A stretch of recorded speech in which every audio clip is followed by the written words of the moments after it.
Olá, seja bem-vindo ao dia 207 da nossa leitura bíblica. Meu nome é Everton Alonso e nós vamos juntos caminhando para ler a Bíblia toda em um ano.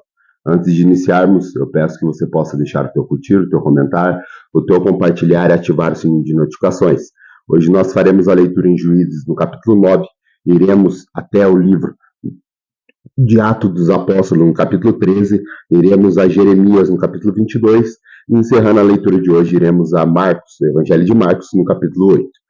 Aqui, em Juízes, nós vamos ler sobre Abimeleque, que vai contar um pouco da história desse homem chamado Abimeleque. Vamos a essa leitura? Juízes, capítulo 9. Abimeleque, filho de Jerubbaal, foi aos irmãos de sua mãe em Siquém e disse a eles e a todo o clã de sua família e de sua mãe: perguntem a todos os cidadãos de Siquém o que é melhor para eles, ter todos os 70 filhos de Jerubbaal governando sobre eles, ou somente um homem. Lembre-se de que eu sou o sangue do seu sangue. Os irmãos de sua mãe repetiram tudo aos cidadãos de Siquém e se mostraram propensos a seguir Abimeleque, pois disseram: ele é o nosso irmão. Deram-lhe 70 peças de prata tiradas do templo de Baal-Berite, as quais Abimeleque usou para contratar alguns desocupados e vadios que se tornaram seus seguidores. Foi à casa de seu pai em Ofra e matou os seus 70 irmãos, filhos de Jerubbaal, sobre uma rocha. Mas Jotão, o filho mais novo de Jerubbaal, escondeu-se e escapou-se. Então todo cidadão de Siquém e Bet-Milô seguiram ao lado do carvalho, junto à coluna de Siquém, para coroar Abimeleque rei. Quando Jotão soube disso, subiu ao topo do monte Gerezim e gritou para eles: ouçam-me, cidadãos de Siquém, para que Deus os ouça. Certo dia as árvores saíram para ungir um rei para si. Disseram as oliveiras: seja o nosso rei. A oliveira, porém, respondeu: deveria eu renunciar ao meu azeite, com o qual se presta honra aos deuses e aos homens, para dominar sobre as árvores? Então as árvores disseram à figueira: venha ser o nosso rei. A figueira, porém, respondeu: deveria eu renunciar ao meu fruto saboroso e doce para dominar sobre as árvores? Depois as árvores disseram à videira: venha ser o nosso rei. A videira, porém, respondeu: deveria eu renunciar ao meu vinho para alegrar os deuses e aos homens, para ter domínio sobre as árvores? Finalmente todas as árvores disseram ao espinheiro: venha ser o nosso rei. O espinheiro disse às árvores: se querem realmente ungir-me rei sobre vocês, venham abrigar-se à minha sombra. Do contrário, sairá fogo do espinheiro e consumirá até o cedro do Líbano. Será que vocês agiram de fato com sinceridade quando fizeram de Abimeleque seu rei? Foram justos com Jerubbaal e sua família, como ele merecia? Meu pai lutou por vocês e arriscou a vida para livrá-los das mãos de Midian. Hoje, porém, vocês se revoltaram contra a família de meu pai, mataram seus 70 filhos sobre a mesma rocha e proclamaram Abimeleque, o filho da sua escrava, rei sobre o cidadão de Siquém, pelo fato de ser irmão de vocês. Se hoje vocês, de fato, agirem com sinceridade para com Jerubbaal e sua família, alegre-se com Abimeleque, e alegre-se ele com vocês. Entretanto, se não for assim, que saia fogo de Abimeleque, consuma o cidadão de Siquém e de Bet-Miló, e que saia fogo do cidadão de Siquém e de Bet-Miló e consuma Abimeleque. Depois Jotão fugiu para Beer, onde ficou morando, longe de seu irmão Abimeleque. Fazia 3 anos que Abimeleque governava Israel, quando Deus enviou um espírito maligno entre Abimeleque e os cidadãos de Siquém, e estes agiram traiçoeiramente contra Abimeleque.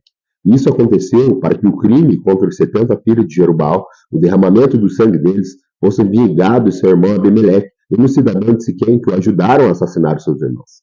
Os cidadãos de Siquém enviaram homens para o alto das colinas para emboscarem o que ali passarem, e Abimeleque foi informado disso. Nesse meio tempo, Gaal, filho de Ebed, mudou-se com seus parentes para Siquém, cujos cidadãos confiavam nele. Sucedeu que foram ao campo, colheram uvas, pisaram-nas e fizeram uma festa no templo dos seus deuses. Comendo e bebendo, amaldiçoaram Abimeleque. Então Gaal, o filho, de Ebed, disse: quem é Abimeleque para que o servamos? E quem é Siquém? Não é ele o filho de Jerubbaal, e não é Zebu, seu representante? Sirva aos homens de Amor, o pai de Siquém. Por que servir a Abimeleque? Ah, se eu tivesse esse povo sob o meu comando, eu livraria de Abimeleque e lhe diria: mobilize seu exército e venha. Quando Zebu, o governante da cidade, ouviu o que dizia Gaal, filho de Ebed, Ficou indignado. Secretamente enviou mensageiros a Abimeleque, dizendo: Gaal, filho de Ebed, e seus parentes vieram a Siquém e estão agitando a cidade contra você. Venha de noite, você e seus homens, e fiquem à espera no campo. De manhã, ao nascer do sol, avance contra a cidade. Quando Gaal e sua tropa atacarem, faça com o que eles acharem melhor. E assim Abimeleque e todas suas tropas partiram de noite e prepararam emboscadas perto de Siquém, em 4 companhias. Ora, Gaal, filho de Ebed, tinha saído e estava à porta da cidade, quando Abimeleque e seus homens saíram da sua emboscada. Quando Gaal os viu, disse a Zebul: Veja, vem descendo gente dos altos das colinas. Zebul, porém, respondeu: Você está confundindo a sombra dos montes com os homens. Mas Gaal tornou a falar: Veja, vem gente descendo da parte central do território, e uma companhia está vindo pelo caminho do Carvalho dos adivinhadores. Disse Zebul: Onde está toda aquela sua conversa? Você dizia que é Abimeleque para que o servamos? Não são estes os homens que você ridicularizou? Saia e lute contra eles. Então Gaal conduziu para fora o cidadão de Siquém e lutou contra Abimeleque. Abimeleque o perseguiu e ele fugiu. Muitos dos homens de Siquém caíram mortos ao longo de todo o caminho até a porta da cidade. Abimeleque permaneceu em Arumá, e Zebul expulsou Gaal e todos seus parentes de Siquém. No dia seguinte, o povo de Siquém saiu aos campos e Abimeleque ficou sabendo disso. Então dividiu os seus homens em 3 companhias e armou emboscadas no campo. Quando viu o povo saindo da cidade, levantou-se contra ele e o atacou. Abimeleque e as tropas que estavam com ele avançaram até a porta da cidade. Então 2 companhias avançaram sobre os que estavam no campo e os mataram. E Abimeleque atacou a cidade o dia todo, até conquistá-la e matar o seu povo. Depois destruiu a cidade e espalhou sal sobre ela. Ao saberem disso, os cidadãos que estavam na torre de Siquém entraram na fortaleza do templo, em El-Berite. Quando Abimeleque soube que haviam reunido-se lá, ele e todos seus homens subiram ao monte Zalmon. Ele apanhou um machado e cortou um galho de árvore e pôs nos seus ombros. Então deu esta ordem aos homens que estavam com ele: Rápido, façam o que eu estou fazendo. Todos os homens cortaram galho e seguiram Abimeleque, empilhando os galhos junto à fortaleza e incendiaram. Assim morreu também o povo que estava na torre de Siquém, cerca de 1.000 homens e mulheres. A seguir, Abimeleque foi a Tebes, sitiou-a e conquistou. Mas dentro da cidade havia uma torre bastante forte, para a qual fugiram todos os homens e mulheres. Todo o povo da cidade trancaram-se por dentro e subiram para o telhado da torre. Abimeleque foi para a torre e atacou-a, e quando se aproximava da entrada da torre para incendiá-la, uma mulher jogou uma pedra de moinho na cabeça dele e lhe rachou o crânio. Imediatamente, ele chamou seu escudeiro e lhe deu ordem: Tire a espada e mate-me, para que não digam que uma mulher me matou. Então o jovem o atravessou e ele morreu. Quando os israelitas viram que Abimeleque estava morto, voltaram para casa. Assim Deus retribuiu a maldade que Abimeleque praticara contra seu pai, matando 70 irmãos. Deus fez também os homens de Siquém pagarem por toda a sua maldade, e a maldição de Jotão, filho de Jerubbaal, caiu sobre eles. Vamos agora à nossa leitura, lá no livro de Atos dos Apóstolos, informando que a igreja ela estava prosseguindo e avançando. Aqui em Atos dos Apóstolos, no capítulo 13, nós vamos ler sobre a missão de Barnabé. Nós vamos ver também eles chegando em Chipre, em Antioquia da Pisídia, e todo esse trajetório que fazia com que a igreja avançasse através da vida de Barnabé e Saulo. Vamos a essa leitura? Atos dos Apóstolos, capítulo 13. Na igreja de Antioquia havia profetas e mestres: Barnabé, Simeão, chamado Níger, Lúcio de Cirene, Manaém, que fora criado com Herodes, o tetrarca, e Saulo. Enquanto adoravam o Senhor e jejuava, disse o Espírito Santo: Separem-me Barnabé e Saulo para a obra, a qual eu tenho chamado. Assim, depois de jejuar e orar, impuseram-lhes as mãos e os enviaram. Enviados pelo Espírito, desceram a Seleucia e dali navegaram para o Chipre. Chegando em Salamina, lá proclamavam a palavra nas sinagogas judaicas. João estava com eles como auxiliar. Viajaram por toda a ilha até chegarem a Pafos. Ali encontraram um judeu chamado Bar-Jesus, que praticava magia e era falso profeta. Ele era assessor do procônsul Sérgio Paulo. O procônsul, sendo homem inculto, mandou chamar Barnabé e Saulo, porque queria ouvir a palavra de Deus. Mas Elimas, o mágico, Abre parênteses. Esse é o significado do seu nome, fecha parênteses. Opôs-se a eles e tentava desviar a fé do procônsul. Então Saulo, também chamado Paulo, cheio do Espírito Santo, olhou firmemente para Elimas e disse: Filho do diabo, inimigo de tudo que é justo, você está cheio de toda espécie de engano e maldade. Quando é que vai parar de perverter os retos caminhos do Senhor? Saiba agora que a mão do Senhor está contra você, e você ficará cego e incapaz de ver a luz do sol durante algum tempo.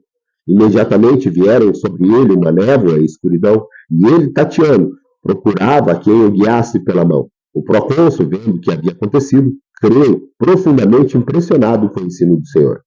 De Pafos, Paulo e seus companheiros navegaram para Perge, na Panfilha. João os deixou ali e voltou para Jerusalém. De Perge, prosseguiram até a Antioquia da Pisídia. No sábado, entraram na sinagoga e se assentaram. Depois da leitura da lei dos profetas, os chefes da sinagoga lhe mandaram dizer: Irmãos, se vocês têm uma mensagem de encorajamento para o povo, falem. Pondo-se em pé, Paulo fez um sinal com a mão e disse: Israelitas e gentios tementes a Deus, ouça-me. O povo de Deus, o Deus do povo de Israel, escolheu nossos antepassados e exaltou o povo durante a sua permanência no Egito. Com grande poder os fez sair daquele país e os aturou no deserto durante cerca de 40 anos. Ele destruiu 7 nações em Canaã e deu a terra delas como herança ao seu povo. Tudo isso levou cerca de 450 anos. Depois disso, eles lhe deu juízes até o tempo do profeta Samuel. Então o povo pediu um rei, e Deus lhe deu Saul, filho de Quis, da tribo de Benjamim, que reinou 40 anos. Depois de rejeitar Saul, levantou-se-lhes Davi como rei, sobre quem testemunhou: Encontrei Davi, filho de Jessé, homem segundo o meu coração, ele fará tudo o que for da minha vontade.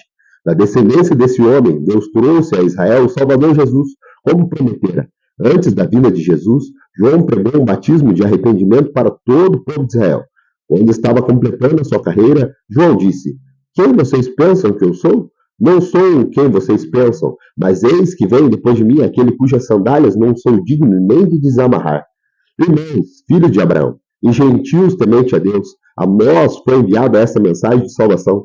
O povo de Jerusalém e seus governantes não reconheceram Jesus, mas os condenaram e cumpriram as palavras dos profetas que são lidas todos os sábados. Mesmo não achando motivo legal para a sentença de morte, pediram a Pilatos que o mandasse executar. Tendo cumprido tudo o que estava escrito a respeito dele, tiraram-no do madeiro e colocaram no sepulcro. Mas Deus o ressuscitou dos mortos, e por muitos dias foi visto por aqueles que tinham ido com ele da Galiléia para Jerusalém. Estes agora são testemunha de Jesus para o povo. Nós lhe anunciamos as boas novas que Deus prometeu aos nossos antepassados. Ele cumpriu para nós, seus filhos, ressuscitando Jesus, como está escrito em Salmos 2. Tu és meu filho, e eu te gerei. O fato de que Deus o ressuscitou dos mortos para que nunca entrasse em decomposição é declarado nessas palavras: Eu dou a vocês as santas e fiéis bênçãos prometidas a Davi. Assim ele diz noutra passagem: Não lhe permitirás que o teu santo sofra decomposição. Tendo, pois, Davi servido ao propósito de Deus em sua geração, adormeceu e foi sepultado com seus antepassados. E seu corpo se decompôs, mas aquele a quem Deus ressuscitou não sofreu decomposição. Portanto, meus irmãos, quero que saiba que mediante Jesus Cristo é proclamado o perdão dos pecados a vocês.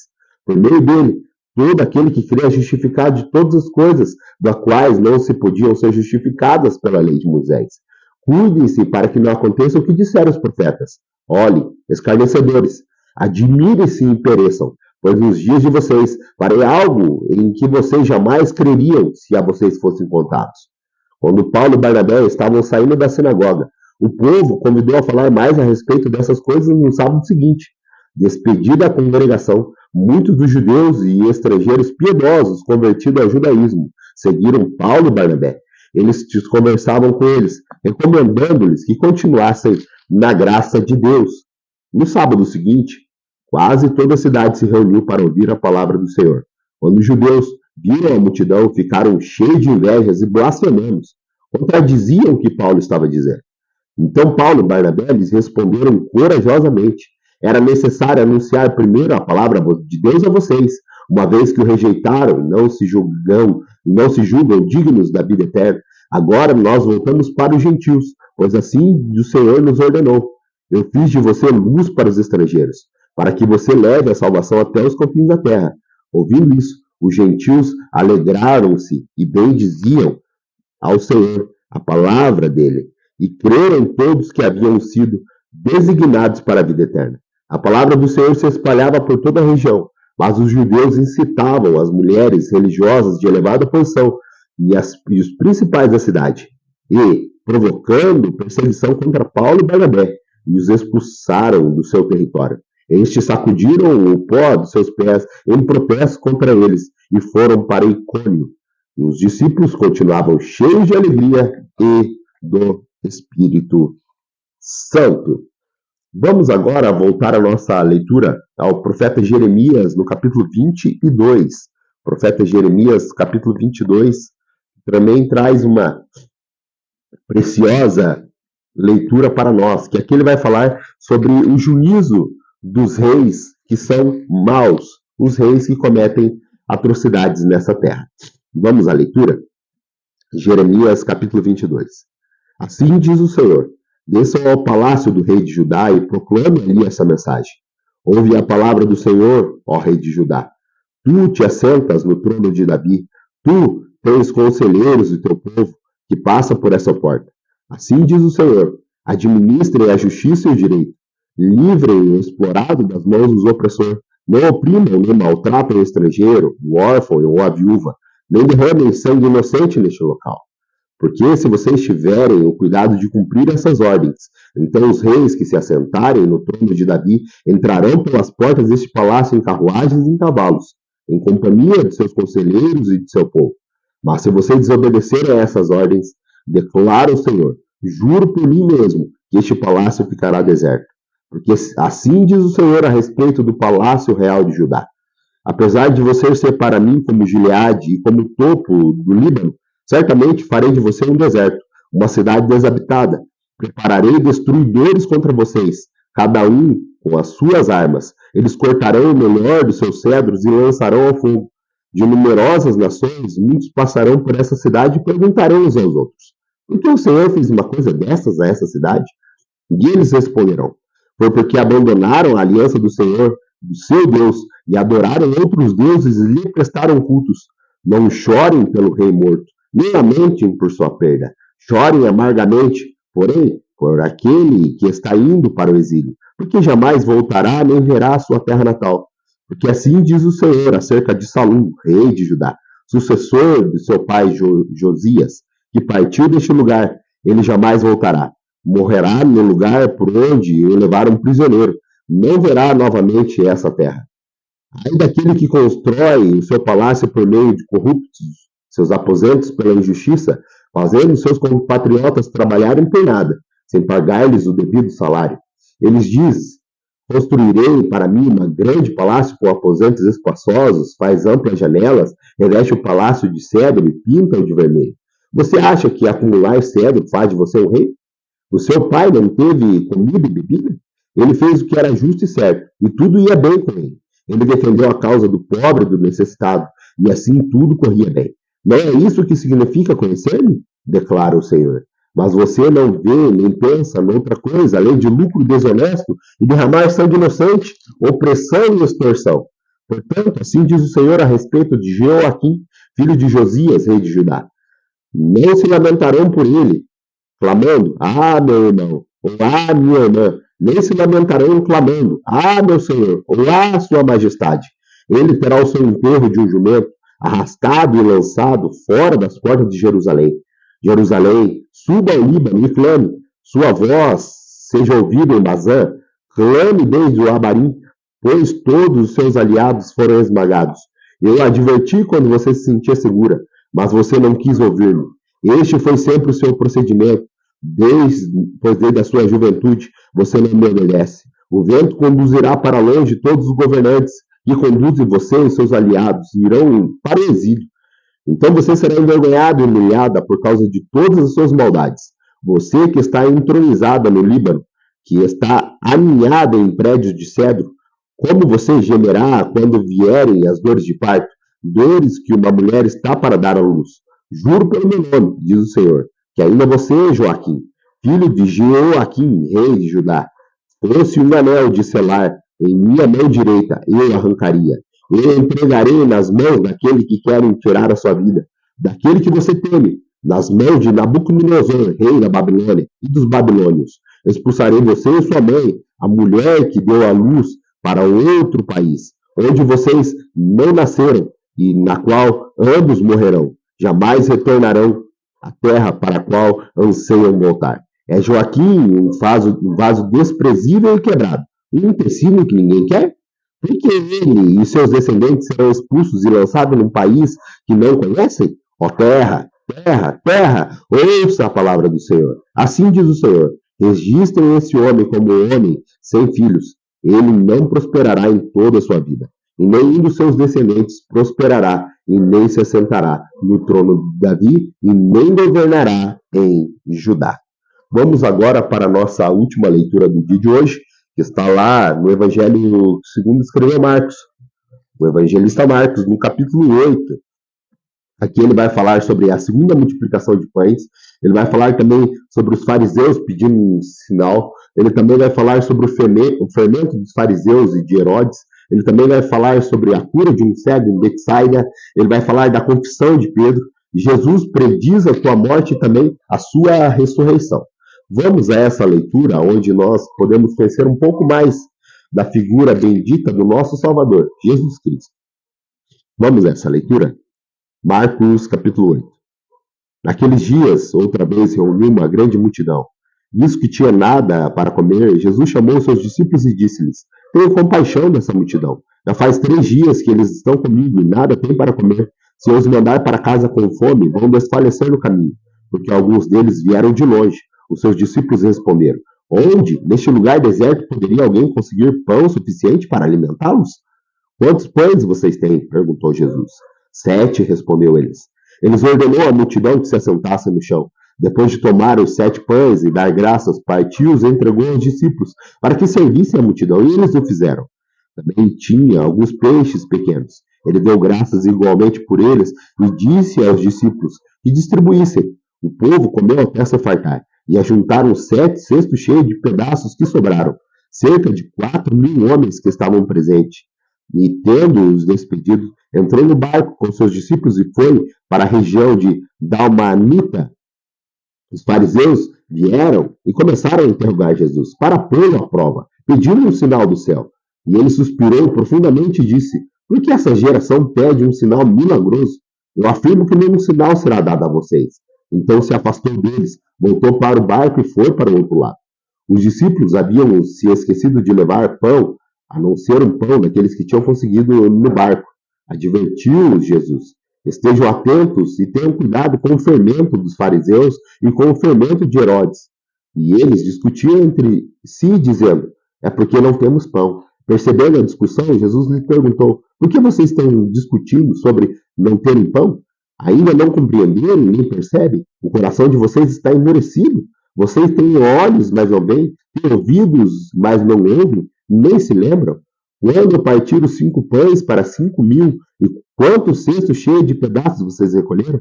12, responderam eles. E quando eu partir os 7 pães para 4.000 homens, quantos cestos cheios de pedaços vocês recolheram? 7, responderam eles. E ele lhe disse: Vocês ainda não entendem? E eles foram para Betsaida. E algumas pessoas trouxeram um cego a Jesus, suplicando-lhe que tocasse nele. Ele tomou o cego pela mão e o levou para fora do povoado. Depois de cuspir nos olhos do homem e impor-lhes as mãos, Jesus perguntou: Você está vendo alguma coisa? Ele levantou os olhos e disse: Vejo pessoas, eles parecem árvores andando. Mais uma vez, Jesus colocou as mãos sobre os olhos do homem. Então seus olhos foram abertos e sua vista lhe foi restaurada. E ele via tudo claramente. Jesus mandou-o para casa dizendo: Não entre no povoado.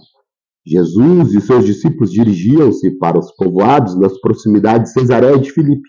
No caminho, eles lhe perguntaram: Quem o povo diz que eu sou?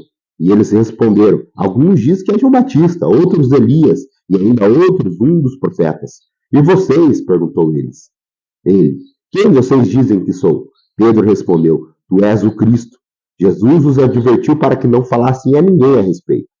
Então ele começou a ensinar que era necessário que o Filho do Homem sofresse muitas coisas e fosse rejeitado pelos líderes religiosos, pelo chefe de sacerdote, pelos mestres da lei, e fosse morto 3 dias depois, ressuscitasse. Ele falou claramente a esse respeito. Então Pedro, chamado à parte, começou a repreendê-lo. Jesus, porém, voltou-se para ele e para os seus discípulos e repreendeu Pedro, dizendo: para trás de mim, Satanás, você não pensa nas coisas de Deus, mas nas coisas dos homens. Então ele chamou a multidão e os seus discípulos e disse: se alguém quiser acompanhar-me, negue-se a si mesmo, tome a sua cruz e siga-me. Pois quem quiser salvar a si, perderá a sua vida. Mas quem perder a sua vida por minha causa e pelo evangelho a salvará. Pois que adianta o homem ganhar o mundo inteiro e perder a sua alma? Ou o que o homem poderia dar em troca de sua alma? Se alguém se envergonhar de mim e das minhas palavras nessa geração adúltera e pecadora, o Filho do Homem se envergonhará dele quando vier na glória de seu Pai com os santos anjos. Muito obrigado pela tua companhia. Essa foi a nossa leitura de hoje. Aguardo você amanhã para mais um dia da nossa leitura bíblica, se assim Deus nos permitir. Até lá.